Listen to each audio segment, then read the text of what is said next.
Yo, what's going on, guys? Crispy Flakes here. Welcome to Extra Crispy. For today's video, we're reacting to Colin Cowherd ranking the top 10 remaining players in the NBA playoffs. So I'm making this on May 5th, 2022, and we're in the second round of the playoffs, man. So let's go ahead and get it and see if we agree with his rankings. And I don't know if it's going to be based off of how these players are, based off the entire season, or top 10 based off of the actual, just what they've done in the playoffs so far, right? Let's get it. Totally separate from people on the internet. So for me, like basketball, I want guys who play defense. Yep. That's why I never really bought into the Westbrook phenomenon or the James Harden phenomenon like everybody else. They just play no defense.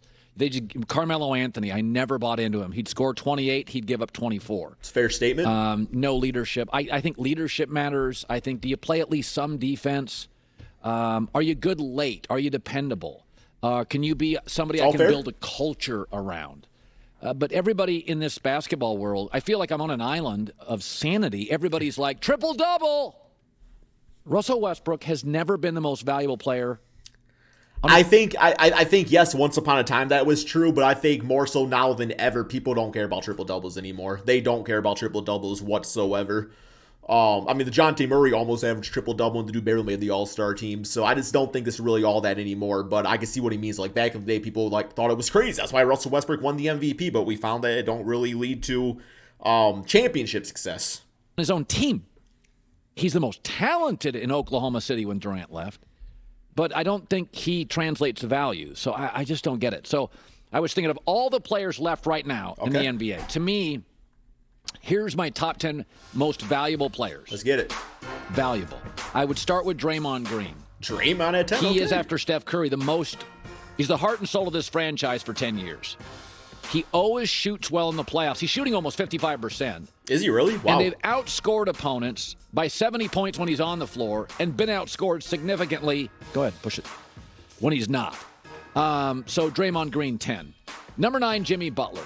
Jimmy's a great athlete, and he tends to be that seems a little bit too low, to be honest. I got to see the 8 players better than Jimmy Butler. But, damn, Jimmy Butler, you want to talk about culture, defense, does all the right things, especially in the playoffs. That's Jimmy on the Miami Heat. Very good post-season player. He steps his game up in the playoffs, which I love.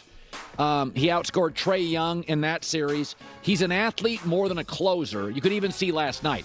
He's a guy I think you can build a culture around because he's so committed to defense. He's so committed to playing hard every night. So Jimmy Butler, number 9.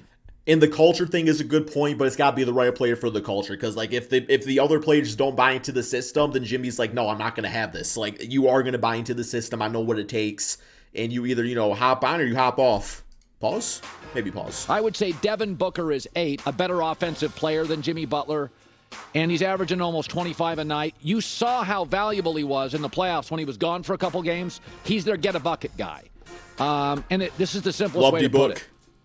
They're 52-10 when Chris Paul and Devin Booker play. So when these guys are both hitting their shots, this backcourt is lethal. And once again, with Devin Booker, you can't even just think about it in terms of, right now what he's doing. You got to think about he was committed to staying with the Phoenix Suns, and through the rough times, he set the foundation and was the leader to build what this great team is now. We know it, and have guys like Chris Paul say, hey, I want to play with Devin Booker. You get the athletic 2, you get the feisty IQ 1, the mid-range guy, Devin Booker at 8. Number 7 would be Luka. I think he's a defensive liability. Wow. His fourth quarter That's true. Success. Yo, CP3 had this man in a blender, baby. They kept on switching CP3 out of Luka, and he was cooking him in that fourth quarter, man. It was nasty, man. That's true. Defensive liability. I think right now Luka is leading in the playoffs in scoring. He's averaging 33, 10, and 6. Only played 5 games as opposed to some of the other players playing a little bit more, but yeah. Can dip like last night. But he got cooked on by any given CP3. night, the great scorer in the league. You can't stop him. There's a Harden quality. He's a bigger, stronger Harden that he just he can get 45 points a night, and it doesn't feel like it's Damn, that. I'm on the same wavelength with Colin, because I was literally just thinking a few days ago. I was kind of thinking with how the Dallas Mavericks are orchestrated, that it is very similar to James Harden on the Houston Rockets. I hope it works out for the Mavericks, but also a little part of me has a little bit of doubt because we've kind of seen it before. But Luka, obviously could be better than James Harden in the future and everything, just for longevity of his career. Strenuous. So, I mean, he's averaging also 4 made threes per playoff game. That is a ton. Shooting 39% Number 6 from 3. I'd rate him higher, John Morant. Because I think he maintains his energy throughout. And he also leads all remaining players in clutch scoring. That is I don't have the numbers in front of me. I got to believe that's a very rare accomplishment for a player this young to lead the playoffs in clutch scoring. He also is a very good rebounder.